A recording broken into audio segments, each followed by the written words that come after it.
ბოლო ნაწილი, როგორც ყოველთვის, დავალებებს მიეძღვნება. თქვენ გახსოვთ, რომ ლექციის შესავალ ნაწილში ჩვენ ვისაუბრებთ დიალოგზე, სადაც ერთმანეთს ესაუბრებოდნენ ფსიქოლოგიის პროფესორი და მასწავლებელი. თქვენ ახლა გევალებათ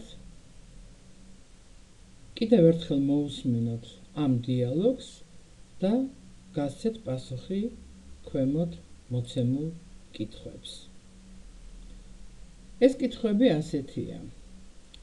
რამდენად სწორად არის გაგებული მასწავლებლის მიერ პედაგოგისთვის განათლების ფსიქოლოგიის ცოდნის საჭიროება? თქვენ ეთანხმებით მას, თუ არა, რითი დაუსაბუთებდით საპირისპირო მოსაზრებას.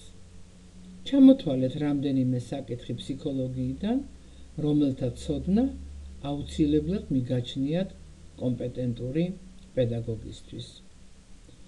ხომ არ იცით, რომელი თეორია იგულისხმება, როცა პედაგოგი ცხოველებზე, ლაბირინთებზე და ბანანებზე საუბრობს? რის გამო შეიძლება გასჩენოდა მასწავლებელს პროტესტის განცდა? მესამე შეკითხვა. მე-7 კლასთან მუშაობ, რთული სამუშაოა. რა სახის ფსიქოლოგიურ სირთულეებს შეიძლება გულისხმობდეს მასწავლებლის ეს სიტყვები? შემდეგი შეკითხვა. რამდენი რამის კეთება მიხდება მხოლოდ იმის გამო, რომ მოსწავლეები ვაიძულო ისწავლონ? განიხილეთ ეს ფრაზა სწავლის მოტივაციის კუთხით. როგორ ფიქრობთ, რამდენად საკმარისია საგნის კარგი ცოდნა იმისთვის, რომ მასწავლებელი კომპეტენტურად ჩაითვალოს? დაასაბუთებთ თქვენი მოსაზრება სწავლის ორი სტატუსის თვალსაზრისით. შემდეგი შეკითხვა. მოსწავლეები ვაიძულო ისწავლონ ზოგიერთები განსაკუთრებით. თქვენი აზრით, მასწავლებელი ამ ფრაზაში რა განსაკუთრებულობას შეიძლება გულისხმობდეს? ჩამოთვალეთ რამდენიმე სახის განსაკუთრებული მოსწავლე, რომელიც კლასში გყავდათ, რატომ თვლით, რომ ისინი განსაკუთრებულები იყვნენ? რაზე მიუთითებს პედაგოგის მიერ მასწავლებლის სახელმძღვანელოს გამოყენების საკმარისობაზე მითითება? თქვენი აზრით, როგორია შემოქმედებითი მასწავლებელი? ამ კითხვაზე პასუხის გაცემამდე ისევ გამოიყენეთ ლექციის შესავალ ნაწილში სწავლების ორი სტატუსის შესახებ ინფორმაცია. შესაძლებელია არსებობდეს სწავლებას სწავლის ერთადერთი თეორია? თუ მიგაჩნიათ, რომ შესაძლებელია, როგორი უნდა იყოს ის, თუ არა დაასაბუთეთ საკუთარი მოსაზრება? მეცხრე კითხვა ასეთია.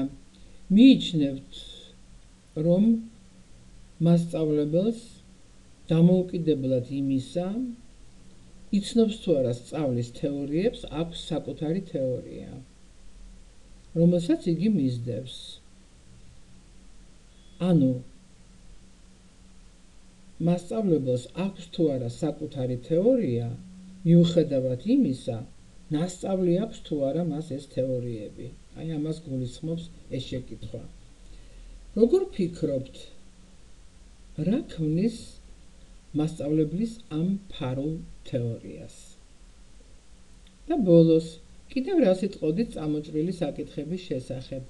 კიდევ რა პრობლემები დაინახეთ და რა მოგეჩვენათ მნიშვნელოვნად მოცემულ კონკრეტულ შემთხვევაში?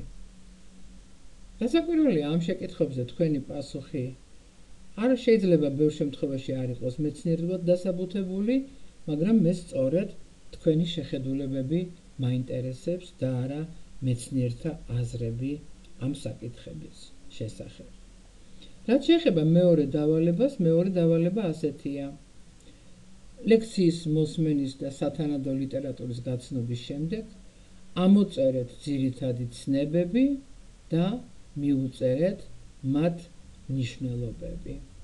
ეს ძალიან დაგეხმარებათ საკითხის საფუძვლიანად შესწავლაში.